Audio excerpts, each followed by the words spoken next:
Early மார்னிங்கே வீட்டிலேருந்து கிளம்பியாச்சு. எங்கடா இவ்வளோ காலையில் கிளம்புறீங்கன்னு பார்க்குறீங்களா? இன்னைக்கு ஒரு எக்ஸாம் இருக்குது. ஸோ அதை அட்டன் பண்ணலான்ட்டு வீட்டிலேருந்து கிளம்பியாச்சு.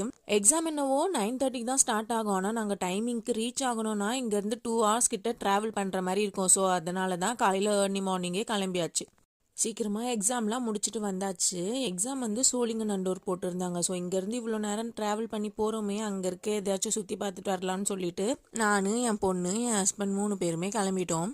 எக்ஸாம் ஹால் போகிற வரைக்குமே மழை இல்லை. ஆனால் எக்ஸாம் முடிச்சுட்டு வெளியே வந்து பார்த்தா ரோடு ஃபுல்லாக அவ்வளவு தண்ணி. எக்ஸாம் ஒரு 11 o'clockலாம் முடிச்சுட்டு வந்துட்டேன். வீட்டிலேருந்தே பிரேக்ஃபாஸ்ட்டும் பேக் பண்ணிட்டு போயிட்டு இருந்தோமா, ஸோ அதையும் சாப்பிட ஆரம்பிச்சாச்சு. இந்த பிரேக்ஃபாஸ்ட்லாம் பேக் பண்ணுன்றதுக்காகவே காலையில் 4 மணிக்கெலாம் எழுந்து குக்கிங் ஒர்க்கும் பார்த்துட்டு இருந்தேன். பிரேக்ஃபாஸ்ட்டுக்கு இட்லி அண்ட் தக்காளி சட்னி ஈஸியாக இருக்குமேன்ட்டு அதையே குக் பண்ணியாச்சு. பிரேக்ஃபாஸ்ட் முடிச்சுட்டு அப்படியே திரும்பி பார்த்தோன்னா இந்த பக்கம் பீச். என் பொண்ணுக்கு ஒரே ஜாலி, செம்ம குஷி மேடம்.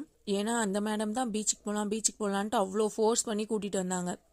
நாங்கள் பீச்சுக்கு வந்த டைம் வந்து ஒரு 12 o'clock கிட்ட இருக்கும். அந்த டைமில் வந்து பீச்சில் யாருமே இல்லை, ரொம்பவே காலியாக இருந்துச்சு. ஒருத்தர் 2 பேர் தான் இருந்தாங்க அந்த பீச்லேயே மொத்தமாகவே. அங்கங்கே கொஞ்சம் கப்பிள்ஸ் இருந்தாங்க. அதுவும் அவங்க கப்பிள்ஸா இல்லை ஃப்ரெண்ட்ஸான்லாம் தெரியல.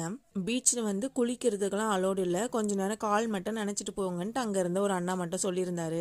இந்த கால் நினைக்கிறதுக்குமே பர்டிகுலர் ஒரு ஸ்பாட் சொல்லி அங்கே போய் கால் நினச்சிக்கோங்க, இந்த இடம் வந்து ரொம்ப பள்ளமாக இருக்கும்னு சொல்லி இந்த இடத்துக்கு எங்களை அனுப்பி விட்டாரு. கொஞ்ச நேரம் பீச்சில் நல்லா ஜாலியாக விளையாடுறதுக்கு அப்புறமா நிறைய இந்த காலேஜ் ஸ்டூடெண்ட்ஸ்லாம் வந்திருந்தாங்க. என் பொண்ணுக்கு இந்த பீச்ல இருந்து கிளம்ப கொஞ்சம் கூட மனசே வரல. இன்னும் கொஞ்சம் விளையாடலான்ட்டு கூப்பிட்டுட்டே இருந்தான். அவன் ரொம்ப நேரம் அவங்க டேடி கூட தான் விளையாடிட்டு இருந்தான். நான் கொஞ்ச நேரம் வாங்கி விளையாட வச்சேன். சரி, கூட்டம் கம்மியா இருக்கும் போதே ஏதாச்சும் போய் சொல்லி கிளம்பிடலான்னு பார்த்தா திடீர்னு கடல் அலையோட சேர்ந்து ஒரு பெரிய உருவம் ஒன்று வருது. அது என்னன்ட்டு கிட்ட போய் பார்த்தா தான் தெரிஞ்சது, அது பெரிய கடல் ஆமை. நல்லா பிளாக் கலர்ல செம்ம பெருசா, பார்க்கவே பயங்கரமா இருந்தது. இப்பதான் ஃபர்ஸ்ட் டைம் லைவா ஒரு கடல் ஆமையை பார்த்துருக்கேன். மேபி நாங்கள் அங்கே இல்லைன்னா அது இன்னும் கொஞ்சம் நேரம் தரையில் டைம் ஸ்பெண்ட் பண்ணுறதுக்காக வந்திருக்கும் போல.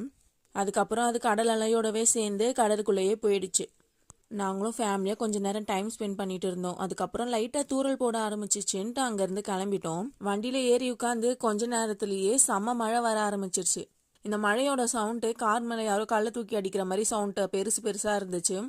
அதுக்கப்புறமா எங்களோட அடுத்த டெஸ்டினேஷன் சோறு முக்கியம்ல, ரொம்ப பசி எடுக்க ஆரம்பிச்சிச்சு. ஸோ அதனால் சாப்பிட்லான்ட்டு வந்துட்டோம். நாங்கள் அடையாறு ஆனந்த பவனில் மதியம் லஞ்சையும் முடிச்சிட்டோம். இந்த மேடமை வேற கண்ணுக்கிட்ட ஏதோ பூச்சி கடிச்சு வச்சிருக்கு, பாவமாக உட்காந்துட்டு இருந்தாங்களா.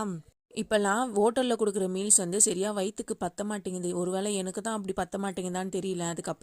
அப்புறமா வெளியே வந்து ஒரு பாவ பஜ்ஜி எனக்கு சூடாக வாங்கிக்கிட்டேன். அதுக்கப்புறமா என் பொண்ணும் எங்கள் ஹஸ்பண்டும் ஆளாளுக்கு ஒரு ஐஸ்கிரீம் வாங்கி சாப்பிட்டாங்க. வாங்கினதெல்லாம் நல்லா சாப்பிட்டதும் வீட்டுக்கு போய் எப்படா தூங்க